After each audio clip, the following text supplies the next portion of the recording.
राजस्थान में हस्तकला। कल हमने हस्तकला में पढ़ा था कि हाथ से निर्मित आकर्षक जो वस्तुएं होती है उन्हें हस्तकला कहते हैं। हस्तकला का मुख्य केंद्र कौन सा है राजस्थान में? बोरनाडा जोधपुर के अंदर पड़ता है, जोधपुर ग्रामीण में। हस्तकला का तीर्थ किसे कहा जाता है? जयपुर को कहा जाता है। हस्तकला को बढ़ावा देने के लिए राजस्थान में एक संस्था काम करती है, उस संस्था का नाम क्या है? राजसिको। और राजसिको संस्था के द्वारा जो हस्त निर्मित वस्तुएं होती है उनको प्रदर्शित करने के लिए, उन्हें बेचने के लिए किस नाम से शोरूम की स्थापना की गई है? राजस्थली नाम से स्थापना की गई है। ये कुछ हमने बातें पढ़ी थी। फिर हमने कुछ शिल्प ग्राम पढ़े थे राजस्थान के अंदर। कौन कौन से शिल्प ग्राम पढ़े हैं हमने? एक तो हमने पढ़ा है हवाला शिल्प ग्राम। और कौन सा शिल्प ग्राम पढ़ा है? एक राम सिंहपुरा शिल्प ग्राम पढ़ा है। और कौन सा पढ़ा था? पुष्कर शिल्पग्राम और पाल शिल्पग्राम ना। ये चार प्रमुख शिल्पग्राम हमने देखे थे। और फिर हमने जो शुरू किया था वो हस्तकला से संबंधित कार्य शुरू किए थे, जिसमें हमने कावड़ पढ़ा था। कावड़ के अंदर जब मंदिर स्थापित कर देते हैं तब उसे बेवाण कहते हैं, इसके बारे में भी पढ़ा था। टेराकोटा पढ़ा था हमने। मोलेला गांव का प्रसिद्ध है। क्या होता है कि मिट्टी के अंदर गधे की लीद मिला करके और हाथ से मूर्ति बनाने की जो कला है उसे टेराकोटा के नाम से जाना जाता है। टेराकोटा के माध्यम से सबसे ज्यादा मूर्ति कौन से देवता की बनाई जाती है? देव नारायण जी की बनाई जाती है। और प्रसिद्ध कलाकार कौन है? वो मोहनलाल कुम्हार है। ये हमने बात की थी। फिर हमने पिछवाई कला पढ़ी थी। पिछवाई कला में हमने देखा था कि नाथ द्वारा राजसमंद की प्रसिद्ध है। भगवान कृष्ण के मंदिर के अंदर मूर्ति के पीछे की जो दीवार होती है वहां सफेद कपड़ा लगा करके उस पर भगवान कृष्ण के जीवन से संबंधित चित्र बनाए जाते हैं, उसे पिछवाई कला के नाम से जानते हैं। ये बात हमने कर ली। आज हम पढ़ते हैं उसी क्रम में आगे पानी। कल हेडिंग पानी लगाई थी हमने, तो ये अपनी हस्तकला से संबंधित दूसरी क्लास है। और आज हम पढ़ रहे हैं हस्तकला के अंदर एक और प्रकार हस्तकला का नाम है पाने। पाने क्या है तो हम देख लेते हैं। पाने राजसमंद के प्रसिद्ध है। पाने कहाँ के प्रसिद्ध है? राजसमंद के पाने प्रसिद्ध है। होता क्या है पाना या पाने किसे कहते हैं? तो हमें ध्यान रखना है कि छोटे कागज के ऊपर देवी देवताओं के जो चित्र बनाते हैं वो क्या कहलाते हैं? पाने कहलाते हैं। और ऐसे चित्रों में सबसे ज्यादा चित्र किसके प्रसिद्ध है? तो श्रीनाथ जी के चित्र सबसे ज्यादा प्रसिद्ध है। तो एक तो बात नोट कर लेते हैं कि छोटे कागज पर देवी देवताओं के चित्र, देवी देवताओं के चित्र, छोटे कागज पर देवी देवताओं के चित्र क्या कहलाते हैं? पाने कहलाते हैं। सर्वाधिक जो पाने हैं वो किसके बनाए जाते हैं? श्रीनाथ जी के। श्रीनाथ जी के पाने सबसे ज्यादा प्रसिद्ध है। अगर सीधा पूछे कि पाना कहाँ का प्रसिद्ध है, पाने कहाँ के प्रसिद्ध है, तो नाथ द्वारा के अंदर राजसमंद, हम राजसमंद याद रख सकते हैं। श्रीनाथ जी का मंदिर कहाँ है? नाथ द्वारा के अंदर बना हुआ है। इनके पाने कागज के ऊपर छोटी छोटी तस्वीर सबसे ज्यादा बनाई जाती है। ये बात हमें ध्यान रखनी है। अगला प्रकार पढ़ते हैं हम सांझी। सांझी क्या है बात कर लेते हैं।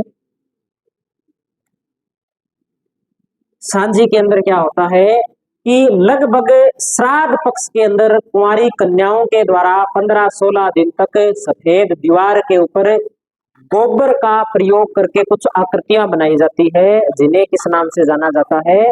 सांझी के नाम से जाना जाता है। जो प्रारंभ के 10 दिन होते हैं श्राद्ध के, उसमें दीवारों पर छोटे छोटे चित्र बनाए जाते हैं। ठीक है। और अंतिम जो 5-6 दिन होते हैं, उन 5-6 दिनों के अंदर बड़े बड़े चित्र बनाए जाते हैं सफेद दीवारों के ऊपर, जिसे संध्या कोट के नाम से जानते हैं। तो लिख लेते हैं हम कि सांझी क्या है। सांझी में लिखिए आप, देखिए श्राद्ध पक्ष के दौरान, श्राद्ध जानते हो आप, श्राद्धों की संख्या कितनी होती है? सही प्रकार से तो श्राद्ध 16 माने जाते हैं। कभी श्राद्ध 15 भी होते हैं, कभी श्राद्ध 17 भी होते हैं। ज्यादा जब श्राद्ध होते हैं तो उसे अशुभ माना जाता है, श्राद्धों की संख्या कम होती है तो उसे शुभ माना जाता है। हम नोट करते हैं, श्राद्ध पक्ष के दौरान, श्राद्ध में होता क्या है?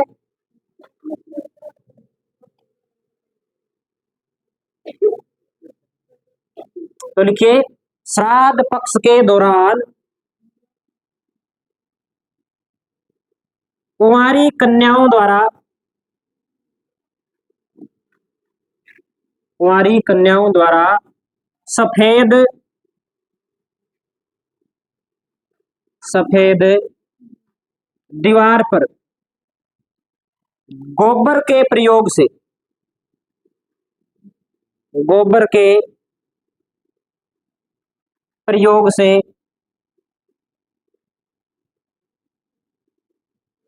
आकृति बनाने की कला, आकृति बनाने की कला क्या कहलाती है? सांझी कहलाती है। फिर हम एक शब्द पढ़ते हैं इसमें, संध्या कोट। संध्या कोट क्या है? बड़ी सांझी, बड़ी सांझी। श्राद्ध के जो अंतिम 5-6 दिन होते हैं ना, उस समय बड़ी सांझी बनाई जाती है, जिसे संध्या कोट के नाम से जानते हैं। ये बात हमें ध्यान में रखनी है। सांझी प्रतीक किसका है? तो माता पार्वती का प्रतीक है। सांझी किसका प्रतीक माना जाता है? माता पार्वती का प्रतीक माना जाता है। ये बात भी हमें ध्यान रखनी है। तो सांझी प्रतीक किसके हैं? पार्वती के प्रतीक है। ठीक है। और केले की सांझियां कहाँ बनाई जाती है? केले की पत्तियों से केले की सांझियां कहाँ? नाथ द्वारा। कहाँ बनाई जाती है? नाथ द्वारा में बनाई जाती है। ये बात हमें ध्यान रखनी है। केले की सांझियां नाथ द्वारा के अंदर बनाई जाती है। नाथ द्वारा के अंदर किसका मंदिर बना हुआ है? श्रीनाथ जी का मंदिर बना हुआ है। श्रीनाथ जी का मंदिर किसने बनवाया था? महाराणा राज सिंह ने बनवाया था। कौन से स्थान पर बनवाया था? सिहाड़ गांव में बनवाया था। सिहाड़ गांव था, कालांतर में श्रीनाथ जी के नाम पर उस गांव का नाम ही क्या हो गया? नाथ द्वारा। क्या नाम हो गया? नाथ द्वारा। पुराना नाम क्या था? सिहाड़ गांव। ये बात में ध्यान रखिए। तो ये बात हो गई सांझी की। अगली बात करते हैं हम इसके बाद, तार कसी के जेवर। तार कसी के जेवर।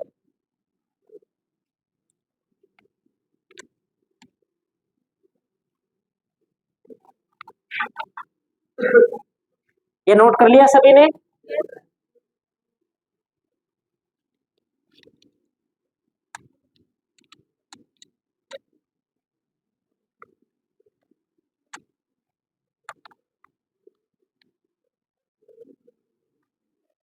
देखो, तार कसी के जेवर क्या होते हैं, बात करते हैं।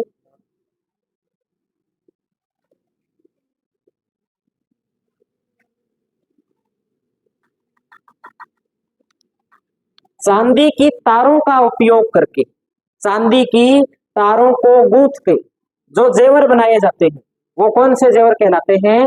तार कसी के जेवर कहलाते हैं। दो बातें ध्यान रखनी है कि एक तो होते क्या है, कहाँ के प्रसिद्ध है। तो प्रसिद्ध कहाँ के हैं? एक तो है नाथ द्वारा के, और एक है जयपुर के प्रसिद्ध। एक तो नाथ द्वारा के प्रसिद्ध है और एक है जयपुर के प्रसिद्ध। दूसरी बात नोट कर लेते हैं कि तार कसी के जेवर होते क्या है। तो लिखेंगे, चांदी के तारों को, चांदी के तारों को गूंथ कर बनाए गए, बनाए गए जेवर, चांदी के तारों को गूंथ कर बनाए गए जेवर क्या कहलाते हैं? तार कसी के जेवर कहलाते हैं।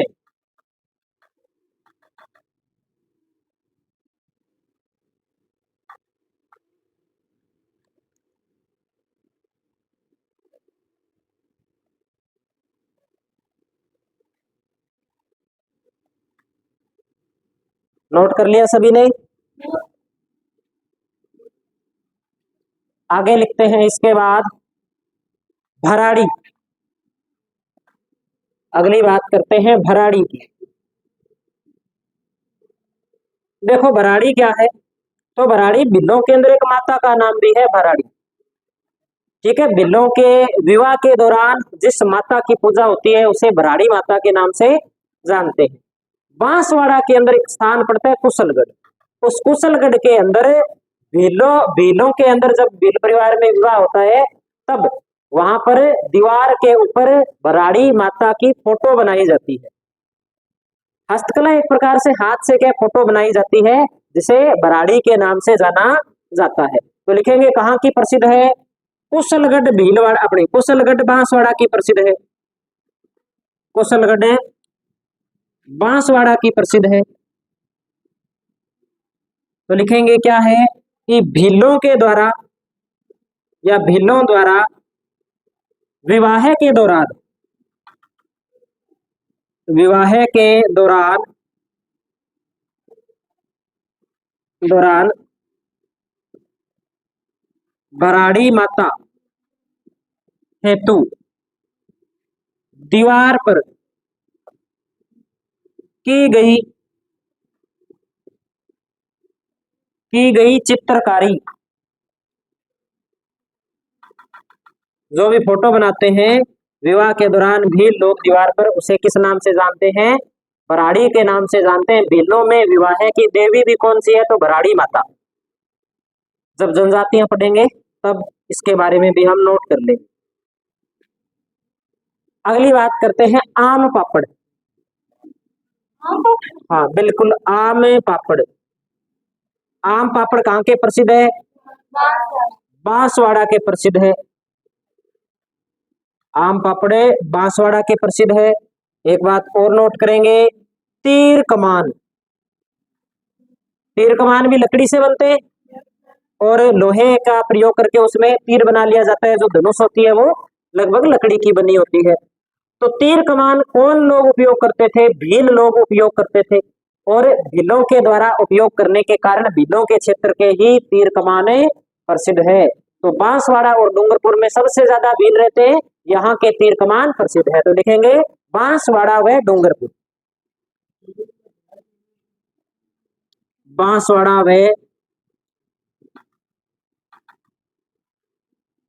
डूंगरपुर, बांसवाड़ा व डूंगरपुर के तीर कमान प्रसिद्ध है।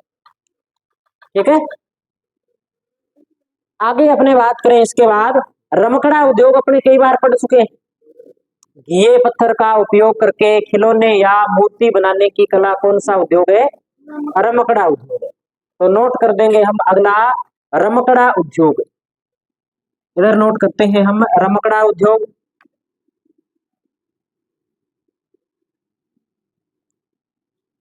गलियाकोट डूंगरपुर का प्रसिद्ध है। गलियाकोट डूंगरपुर। जब हम माही नदी पढ़ते हैं तब उसके किनारे कौन सा शहर आता है? गलियाकोट शहर आता है। गलियाकोट का एक तो रमकड़ा उद्योग प्रसिद्ध है, एक सैयद फकरुद्दीन अली की यहाँ पर क्या है? दरगाह है। मुहर्रम की 27 तारीख को यहाँ पे मेला भरता है, उर्स भरता है क्या रमकड़ा उद्योग? तो लिखेंगे घिया पत्थर का उपयोग कर, घिया पत्थर का उपयोग कर खिलौने व मूर्ति बनाने की कला, खिलौने व मूर्ति बनाने की कला।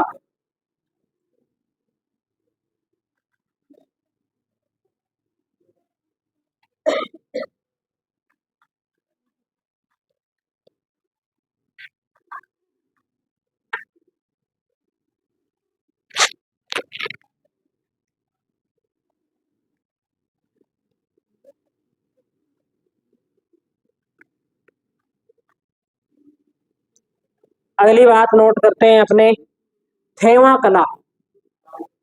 थेवा कला कहाँ की प्रसिद्ध है? प्रतापगढ़ की प्रसिद्ध है। क्या होता है थेवा कला में बताओ?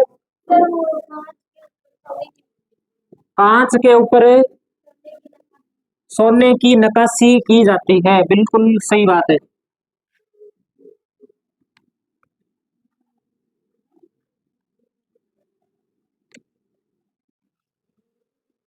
लिखते हैं अपने थेवा कला।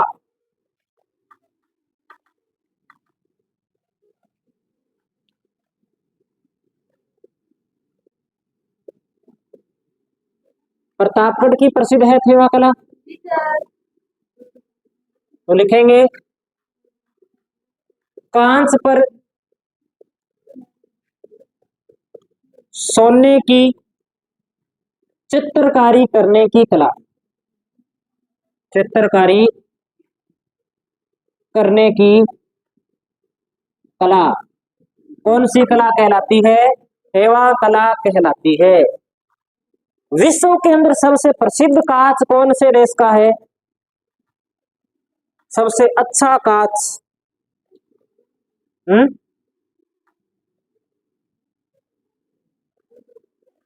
कौन से देश का कांच सबसे प्रसिद्ध माना जाता है विश्व में? बेल्जियम का कांच।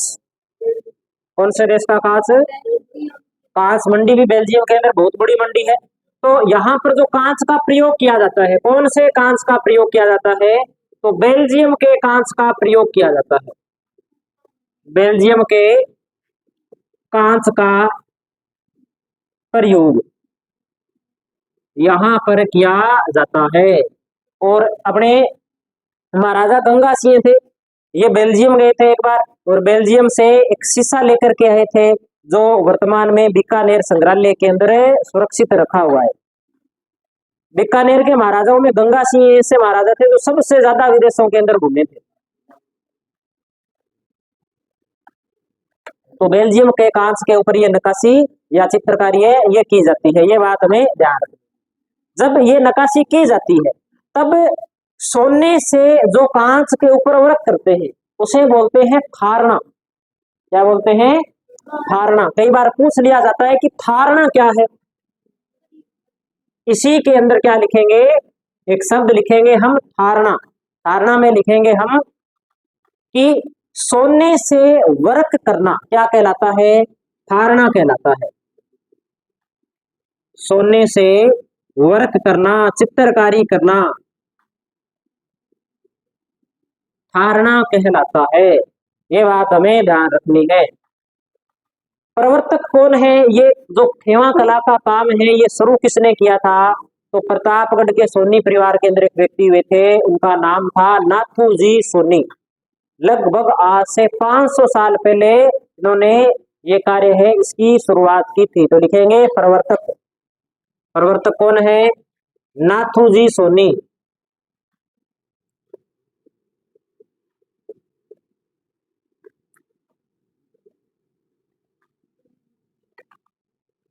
प्रसिद्ध कलाकार कौन हुए इसके? तो लिखते हैं थेवा कला के प्रसिद्ध कलाकार। प्रसिद्ध कलाकार में हम लिखेंगे महेश राज सोनी और राजेंद्र सोनी। महेश राज सोनी और राजेंद्र सोनी।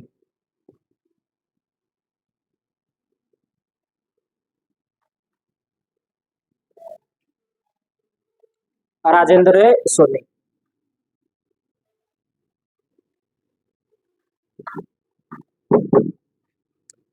इसके बाद हम अगली हस्तकला की बात करते हैं कोटा डोरिया, या उसे बोलते हैं मसूरिया साड़ी। कोटा डोरिया या मसूरिया साड़ी।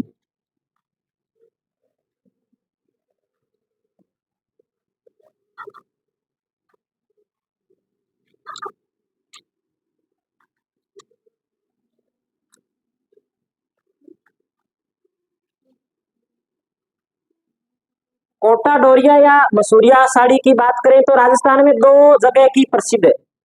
कौन कौन सी है दो जगह? तो एक तो है कैथून कोटा और एक है मांगरोल 12। तो दोनों नाम लिखेंगे। एक नंबर पे लिखेंगे कैथून कोटा और मांगरोल 12।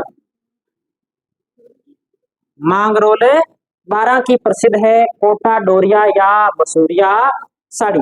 इसे का उपनाम याद रखना है, इसका उपनाम है राजस्थान की बनारसी साड़ी। पूछा जाता है कई बार कि राजस्थान की बनारसी साड़ी कौन सी साड़ी को कहा जाता है? मसूरिया साड़ी को या कोटा डोरिया को कहा जाता है। तो इसका उपनाम आप लिख सकते हैं, उपनाम लिख दीजिए राजस्थान की बनारसी साड़ी। राजस्थान की बनारसी साड़ी इसे कहा जाता है, कोटा डोरिया को कहा जाता है। देखो अपने 2007 के अंदर मुख्यमंत्री थे वसुंधरा राजे सिंधिया। वसुंधरा राजे सिंधिया ने इस साड़ी को पहन करके 2007 में वुमेन टुगेदर अवार्ड जीता था, महिला सशक्तिकरण के संदर्भ में, जिसके कारण इस साड़ी को क्या मिली थी? प्रसिद्धि मिली। किसने प्रसिद्ध किया था इस साड़ी को? वसुंधरा राजे ने प्रसिद्ध किया था। हालांकि अब पूछा नहीं जाएगा, 2007 की बात होगी, बहुत पुरानी बात है। जो हमसे प्रश्न पूछे जा सकते हैं वो ये बातें, जो 2-3 बात हमने लिख रखी है, इन बातों का हमें पता होना चाहिए। मसूरिया साड़ी कहाँ से आई थी? इसे बनारसी साड़ी बोलते हैं। बिल्कुल बनारस से कुछ बुनकर लेकर के आए थे, जिन्हें झाला जालिम सिंह का नाम सुना है आपने? झाला जालिम सिंह लेकर के आए थे और इनको यहाँ पर कोटा और 12 के अंदर बसाया था।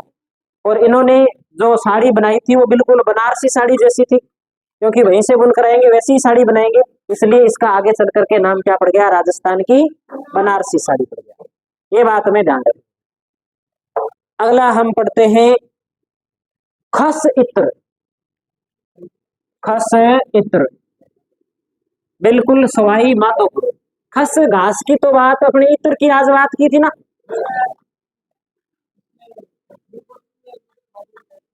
इसमें हाँ पोट्री कला अलग से पढ़ेंगे।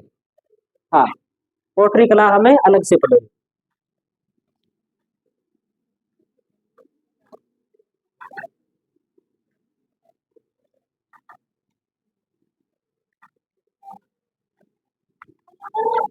लिखा नहीं क्या अभी?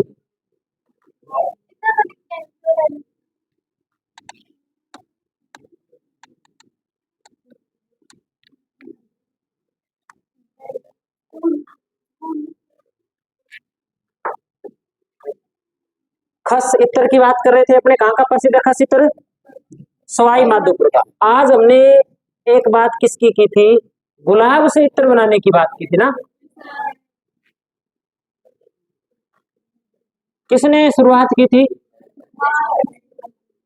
असमत बेगम ने शुरुआत की थी। कहां पर? अजमेर में शुरुआत की थी, है ना। असमत बेगम कौन थी? नूरजहां की माँ थी। और नूरजहां कौन थी? जहांगीर की, जहांगीर की सास थी, पत्नी थी। ठीक है, हाँ वो सास थी भी, सही बात है। अगली अपने हस्तकला के रूप में लिखते हैं तूड़िया कला। बिल्कुल तूड़िया कला, तूड़िया कला, तूड़िया कला। तूड़िया कला क्या है? नकली आभूषण बनाने की कला, जिसे हम रोड गोड बोलते हैं। जिसे क्या बोलते हैं? रोड गोड बोल देते हैं। कौन सा आभूषण है कि रोड गोड वाला है? वास्तव में रोड गोड नाम की कोई चीज नहीं है, एक कंपनी थी, उसका नाम था रॉयल गोल्ड। कंपनी का नाम क्या था? Royal gold. मुंबई की कंपनी थी जो नकली आभूषण तैयार करती थी। वो रॉयल गोल्ड को हमने बना दिया रोड गोल्ड। तो लिखो तूड़िया कला, नकली आभूषण बनाने की कला। हाँ नकली आभूषण बनाने की कला।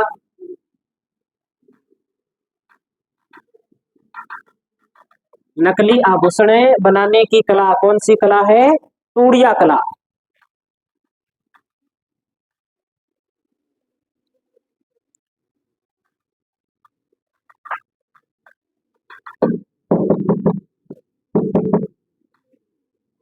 आगे जैसे खजूर होते हैं, खजूर के जो पत्ते होते हैं, है ना, उनसे पंखे बनाए जाते हैं। तो एक हम लिखते हैं खजूर के पंखे।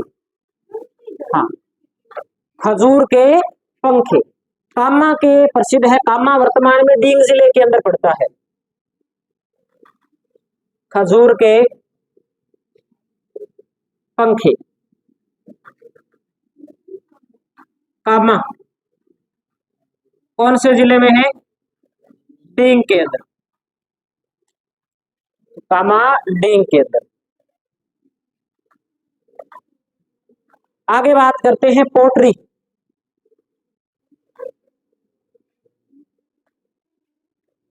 पोट्री क्या होती है? जैसे चीनी मिट्टी से कोई बर्तन बनाते हैं, चीनी मिट्टी से बर्तन बनाने के बाद में उस बर्तन के ऊपर कोई चित्रकारी करने की जो कला होती है, वो कला क्या कहलाती है? पोट्री कला कहलाती है। तो लिखते हैं हम, सबसे पहले लिखते हैं पोट्री।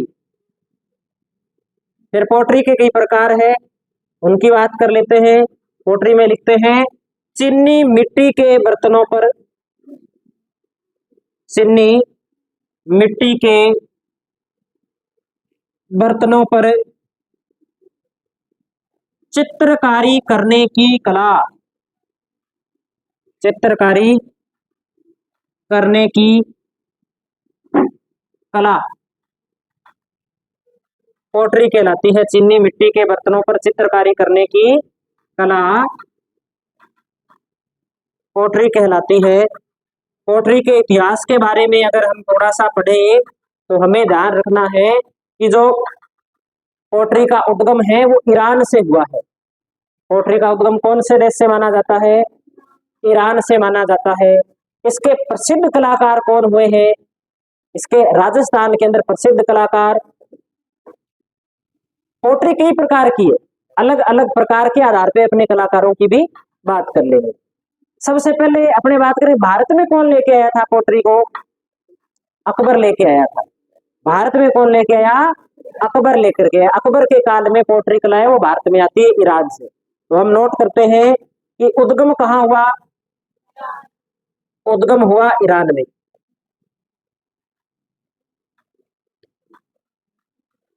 भारत में अकबर के काल में, अकबर के काल में आई। क्या क्या चीज है? राजस्थान के अंदर मानसिंह लेकर के आया था।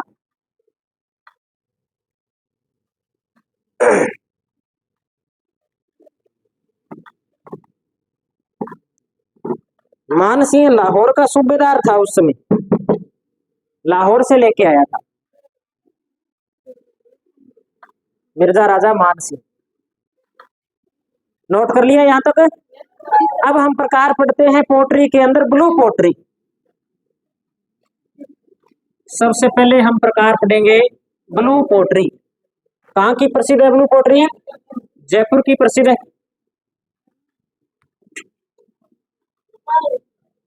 लिखिए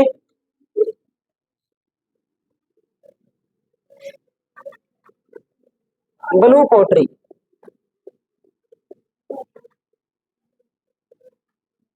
जयपुर की प्रसिद्ध है ब्लू पोट्री। अब देखो ब्लू पोट्री का मतलब क्या हो गया? क्या मतलब होगा ब्लू पोट्री का? कौन से रंग का प्रयोग होगा? नीले रंग का प्रयोग होगा। तो लिखेंगे बर्तनों पर नीले रंग की चित्रकारी, बर्तनों पर, बर्तनों पर नीले रंग की चित्रकारी। अगर सीधा लिखा है कि बर्तनों, चीनी मिट्टी के जो बर्तन है उन पर चित्रकारी करने की कला, तो पोट्री। नीले रंग का प्रयोग तो ब्लू पोट्री, काले रंग का प्रयोग तो ब्लैक पोट्री। जैसा रंग वैसा उसका क्या हो जाएगा? प्रकार हो जाएगा। ये बात में ध्यान रखनी। प्रसिद्ध कलाकार कौन हुआ ब्लू पोट्री का? तो कृपाल सिंह शेखावत। लिखेंगे प्रसिद्ध कलाकार कृपाल सिंह शेखावत।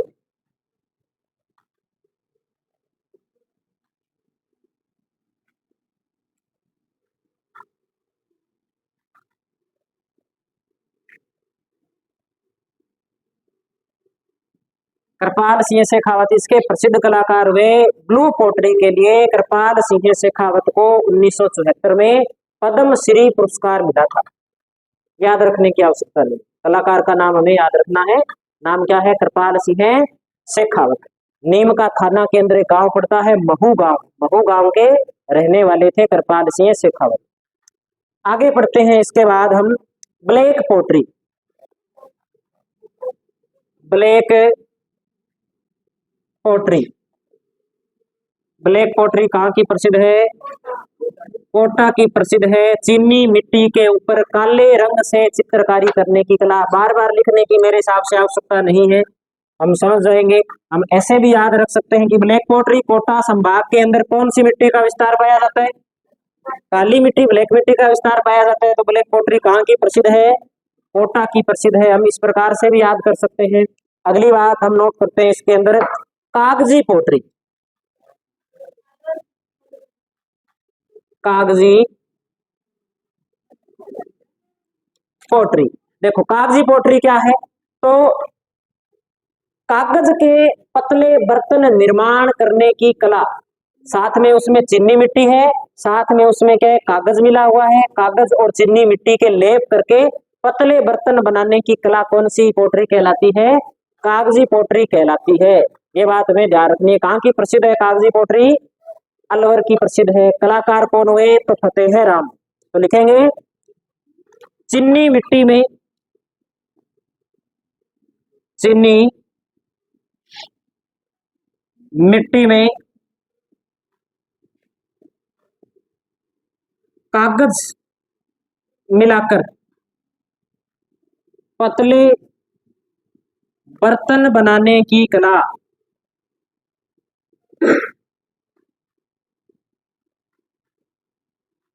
प्रसिद्ध कलाकार फतेह राम।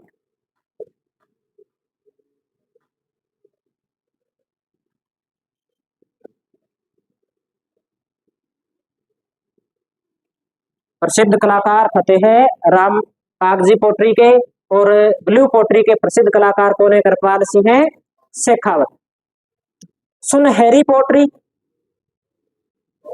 सुनहरी पोट्री बीकानेर, सुनहरी पोट्री बीकानेर। और पोखरण पोट्री कहाँ की प्रसिद्ध है?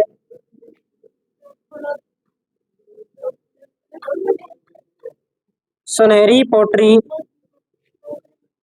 बीकानेर की है। और पोखरण पोट्री कहाँ की प्रसिद्ध है? तो पोखरण की प्रसिद्ध है। और पोखरण कौन से जिले में आता है? जैसलमेर जिले में आता है। ठीक है, ये सिर्फ हमें नाम ध्यान रखने हैं। जैसे सुनहरी पोट्री कहाँ की प्रसिद्ध है, पोखरण पोट्री कहाँ की प्रसिद्ध है, ज्यादा इनके अंदर जाने की कोई आवश्यकता नहीं है। कोई इनके अंदर से प्रश्न नहीं आता। ये प्रश्न आते हैं कि पोट्री क्या है, ब्लू पोट्री कहाँ की प्रसिद्ध है, ब्लैक पोट्री कहाँ की प्रसिद्ध है, कागजी पोट्री कहाँ की प्रसिद्ध है, सुनहरी पोट्री कहाँ की प्रसिद्ध है। ये बात हमें याद कर लें।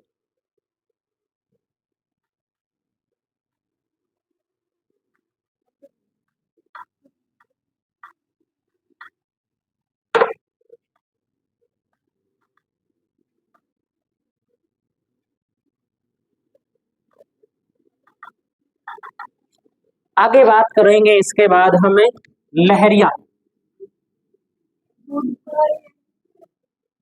कहां तक? यहां तक कर लिया।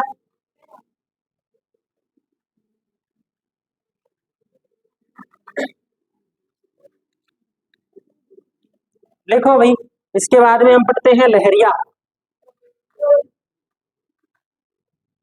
कहाँ का प्रसिद्ध है लहरिया? तो ध्यान रखेंगे, लहरिया जयपुर का प्रसिद्ध है। गीत नहीं सुनते इसका मतलब है आप राजस्थानी, है ना। और लहरिया बहुत महंगा होता है। वो नहीं सुना गीत? 900 रुपया रोकड़ा। तो सुनना आज जाके।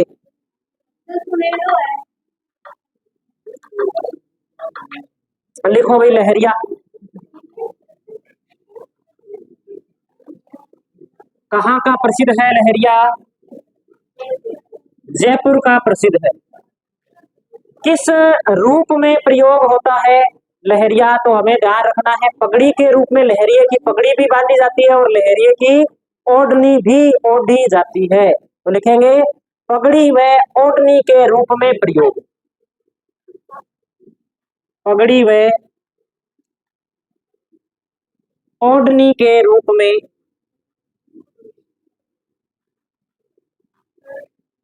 प्रयोग। तब हुआ है बंद, अभी बंद हुआ है क्या?